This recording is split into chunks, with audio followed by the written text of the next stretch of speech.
आळंदीमध्ये संत श्रेष्ठ ज्ञानेश्वर माऊलींच्या पालखी प्रस्थान सोहळ्याला सुरुवात झाली आहे। मुख्यमंत्री एकनाथ शिंदेंची उपस्थिती आपण दृश्यामध्ये बघतोय। माऊलींच्या आषाढी वारी सोहळ्यात सहभागी होणाऱ्या मानाच्या 56 दिंड्या आता संजीवन समाधी मंदिराच्या परिसरात दाखल झाल्यात। रिंगण सोहळ्याला सुरुवात झाली। मुख्यमंत्री एकनाथ शिंदे देखील उपस्थित आहेत। मुख्यमंत्र्यांना फेटा बांधलेला आहे। गळ्यात उपकरण आहे। 2 ते 2.5 तास हा सोहळा संजीवन समाधी मंदिर परिसरात रंगतो। अगदी मानाच्या दिंड्यामधील वारकरी भक्तीत तल्लीन होतात। माऊलींचा गजर करत, विठ्ठलाचा गजर करत पुढे पालखी पुण्याच्या दिशेने मार्गस्थ होते। बघतोय आपण मुख्यमंत्री एकनाथ शिंदे यांनी फुगडी घातलेली आहे।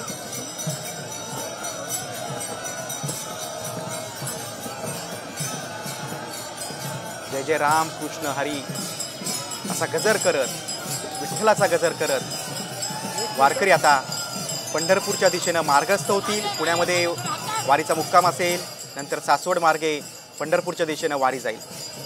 मुख्यमंत्री एकनाथ शिंदेंची आळंदीमध्ये उपस्थिती आपण पाहतोय।